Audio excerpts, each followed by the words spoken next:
Hello guys, তো চলে এসেছি। Good morning. দেখো, একটা নতুন ভিডিও নিয়ে তোমাদের কাছে আবার হাজির হয়ে গেছি। তো তোমরা সবাই কেমন আছো ঝটপট বলে ফেলো। খুব হাই উঠে যাচ্ছে, তো যাই হোক, সরি। আর এখানে মেয়ে লটকা পটকা খাচ্ছে। আজকের দিনটা খুবই স্পেশাল। আর এদিকে বড়মশাই বাজার থেকে দেখো কিচমিচ, দই, এই যে ম্যাডাম, পাউডার দুধ সব নিয়ে চলে এসছে। আর মেয়ের উঠতে ইচ্ছা করছে না, পাপার ফোন নিয়ে লটকা লটকি খাচ্ছে। তো গিয়ে দেখো কি বলে দিল।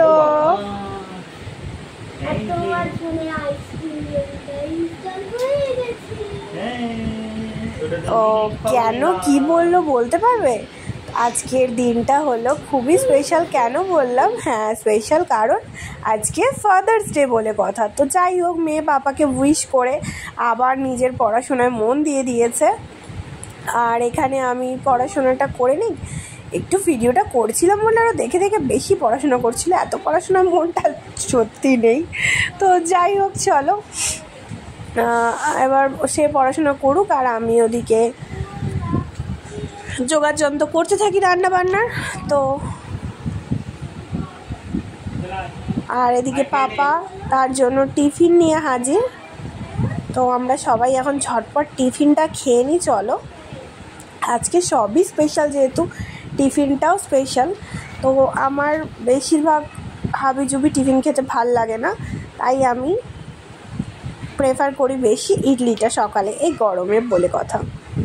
তো চলো, দেরাদুন রাইসের চাল ভিজিয়ে দিয়েছি। কেন দেরাদুন রাইস ভিজিয়েছি, কি হবে না হবে সবই দেখাবো।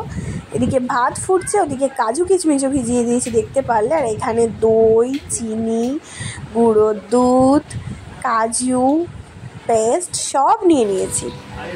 আর আজ ছিল দশহারা, ফাদার্স ডের দিন ছিল দশহারা, তাই পাপা আর বেটি মিলে একসাথে পুজো দিতে শুরু করে দিয়েছে। ওর কারণ ওদিকে আমি রান্নায় খুব ব্যস্ত।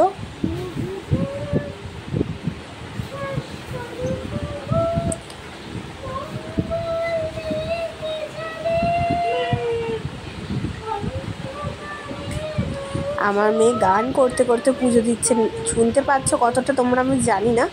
আর ওদিকে আমার বরমশাই ফল কাটছে, তাই মেয়ে ফুলটা সাজিয়ে দিচ্ছে। ফল কাটছে বলতে আজকে 10 রকম, যেহেতু দশহারা, তাই আমার বরমশাই 10 রকম বাজার থেকে ফল এনেছে। 10 রকম ফল দিয়ে ঠাকুরকে পুজো দেবে। তো চলো, পুজোটা ঝপাস করে দিয়ে দিই। আর এদিকে আমি ভিডিও করতে ব্যস্ত, আর রান্না করতেও ব্যস্ত। তো দেখতেই পারলে ভাতটা ফুটছিল, ভাতটা ফুটতে ফুটতে আমি তাই জন্য একটু ভিডিওটা করছিলাম, ফুরসাদ পেয়েছিলাম বলে। তো তারা ফল পুজো নিয়ে ব্যস্ত থাকুক, আর আমি ভিডিওটা করি। তো আমার পুজোটা সেদিন কেমন হয়েছিল তোমরা একটু দেখো। আমার কাজ উদ্ধার করেছে আমার বর আর মেয়ে মিলে। যাই হোক, খুব খারাপ পুজোটা দেয়নি, সুন্দরই দিয়েছিল। হয়তো আমি দিলে একটু মন মতো করে দিতাম, আর ওরা যাই হোক রক্ষা করেছে, এরম ব্যাপার। যাই হোক, কাজ রক্ষাই বা কজন করতে পারে। তো চলো, অনেক কিছু বকবক করে আমরা চলে এলাম আবার রান্নার দিকে। ভাত প্রায় হয়ে গেছে, আর এদিকে আমি সব কিছু কষিয়ে নিয়েছি। কষিয়ে নিয়ে এটা কি বানালাম বুঝতেই পারছো, বিরিয়ানিটা জাস্ট ওখানে দমে বসিয়ে দিয়েছি। আর এদিকে আবার আরেক রকম চাল, কারণ কেন, পোলাও হবে মেয়ের পছন্দের। পাপার পছন্দের বিরিয়ানি, মেয়ের পছন্দের পোলাও। তো দুটো কি একসাথে খাবো? না না না, এতটা রাক্ষস আমরা নই। তো যাই হোক, ওটা পরে আসছি। এদিকে চিকেনটা ছিল শাশুমায়ের হাতে, ওফ জাস্ট জমে যাচ্ছে। তো পোলাওটা ছিল রাত্রিরে, গিয়েও ফল এত কিছু কেটে রেখে দিয়েছে। যাই হোক, আর এদিকে আমার পোলাওটা রেডি হয়ে গেছে। পোলাওটা ছিল রাত্রের জন্য, আর বিরিয়ানিটা সকালের জন্য। যেহেতু একটু বিরিয়ানিটা বেশি রিচ, তাই জন্য বিরিয়ানিটা বানিয়ে নিয়েছিলাম সকালের জন্য, আর পোলাওটা ছিল রাত্রের জন্য। তো চলো, আমাদের দুপুরের টাইম হয়ে গেছে, এবার আমরা খাওয়া দাওয়ার পর্বটা ঝপাঝপ সেরে নিই, কারণ এইসব খাবার কি আর বেশিক্ষণ ওয়েট করা যায় বলো। তো চলো ঝপাস করে সেরে নিই। আর খাওয়া দাওয়া হয়ে যাওয়ার পরেই আমি একটু লুকিয়ে লুকিয়ে হজমের জন্য খেয়ে নিচ্ছি। খুব কাশি হয়েছে, কিন্তু ভরকে জানানো যাবে না, তাই আমি লুকিয়ে লুকিয়ে খেয়ে নিচ্ছি।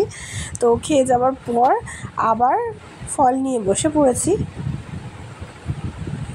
তাদের এখন ঠান্ডা লেগে গেছে, বরমশাই ঠান্ডা লেগে গেছে, কারণ এসি চলছে বলে কথা, গায়ে চাপা দিয়ে দিয়েছে। ভাববে তোমরা এই গরমেও চাপা দিয়ে দিয়েছে। তারপরে বার করে নিলাম, বাও আমি আমার জন্য কিন্তু বার করে নি, কারণ আমার খুব কাশি।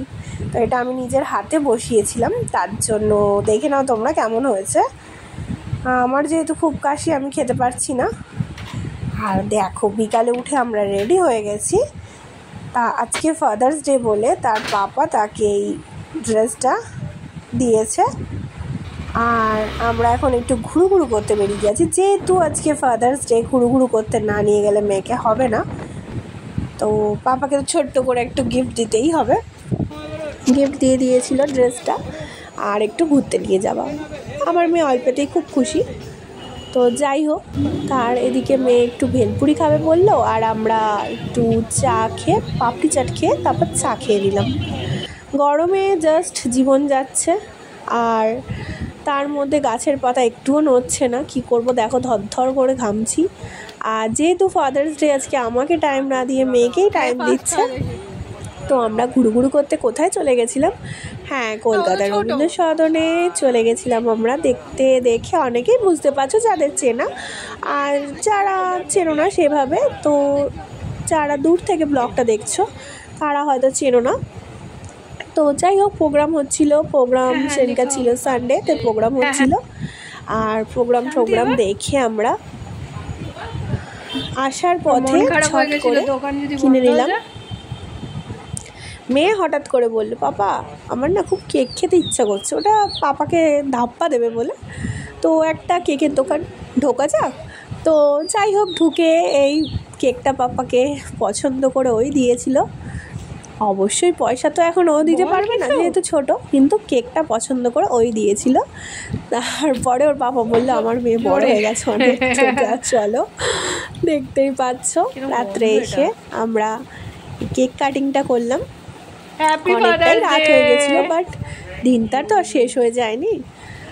তো দেখো, মজা এইভাবেই আমরা ছোট্টখাটো জিনিস নিয়ে মজা করে কাটাই। কি করবো, ছোট্টখাটো জিনিস নিয়ে এই ছোট্টখাটো মজাটুকুই জীবনের স্মৃতি হিসাবে রয়ে যাবে। মানুষ তো একদিন ঠিকই চলে যাবে, কিন্তু এই স্মৃতিগুলো রয়ে যাবে। তো যাই হোক, যতটা পারি বরকে মেয়েকে উৎসাহিত করি, ভালো রাখার চেষ্টা করি। আমিও জলদি খেয়ে নিই। আজকের মতো এখানেই ভিডিওটা tata bye bye the end করে দিচ্ছি। তোমাদের ঘরে কেমন কি কাটলো, কারা ফাদার্স ডে পালন করলো, কেমন কাটলো সেটা